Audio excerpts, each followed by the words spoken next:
তো hello friends, কিছুক্ষণ আগে ভিডিও বানাচ্ছিলাম, তো এখন বিকেল হয়ে গেছে।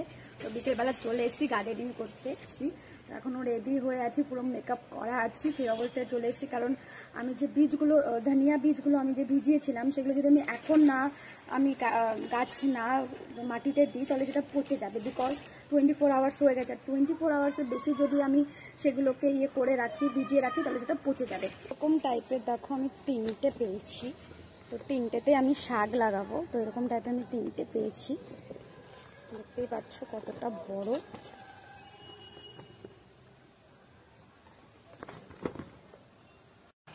তো এখানে আমি এরকম টাইপের একটা মগ নিয়ে নিয়েছি। দেখো, এই মগে মেজার করে আমি মাটি দেবো, সমান মেজার করে আমি কোকোপিট দেবো, সমান মেজার করে আমি কিন্তু এখানে কম্পোস্ট দেবো। সো দেখো, এখানে আমি ধনে বীজগুলোকে নিয়ে এসেছি। যেমনটা তোমাদেরকে বললাম, আমি 24 আওয়ার্স কিন্তু ভিজিয়ে রেখেছিলাম। আর 24 আওয়ার্সের পরে দেখো আমি একটা ছাঁকনির সাহায্যে বীজগুলোকে জল থেকে সেপারেট করে নিচ্ছি।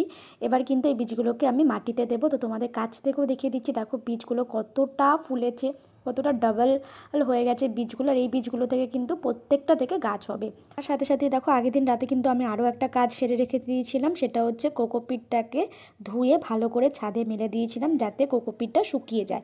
তো কোকোপিটটা শুকিয়ে গেছে। আর এই কোকোপিটটা কিন্তু আমি মাটি বানাতে ইউজ করেছিলাম। সো দেখো, এখানে আমার মাটি কিন্তু রেডি হয়ে গেছে। এখানে তোমরা দেখতেই পাচ্ছ আমি মাটিটা পুরো রেডি করে দিয়েছিলাম। আর এর মধ্যে কিন্তু আমি ধনে বীজগুলোকে সব ছড়িয়ে দিয়েছিলাম। সেইটা তোমাদের সাথে শেয়ার করা হলো না, কারণ সেই ফুটেজটা আমি নিতে ভুলে গেছিলাম। সো দেখো, বীজগুলোকে আমি সমস্ত হাত দিয়ে ধরে কিন্তু চারিদিকে ছড়িয়ে দিয়েছি। তার উপরে খানিকটা কিন্তু আমি কোকোপিট আবার চাপা দিয়ে দিয়েছিলাম। তারপরে হালকা হাতে একটু প্রেস করে দিয়ে তারপরে কিন্তু আমি এর মধ্যে একটু জলও দিয়েছিলাম।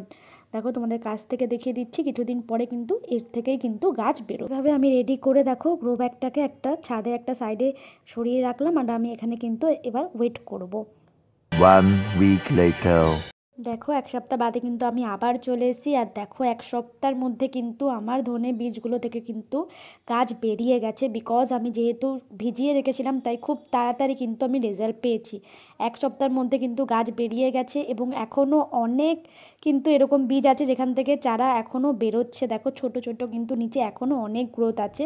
সো এটা কিন্তু এবছরে আমার প্রথম ধনেপাতা চাষের ভিডিও আমি তোমাদের সাথে শেয়ার করলাম। তোমাদের কেমন লাগলো আমাকে জানিও। আর এরকমভাবেও কিন্তু তোমরা অর্গ্যানিকভাবে একদম কম সময় কিন্তু তোমরাও কিন্তু বাড়িতে ধনেপাতা চাষ করতে পারো এবং নিজেদের খাবারে কিন্তু ইউজ করতে পারো। সো এই দিস উইনটা তোমরাও ট্রাই করে দেখো একবার, নিশ্চয়ই খুব ভালো রেজাল্ট তোমরা পাবে।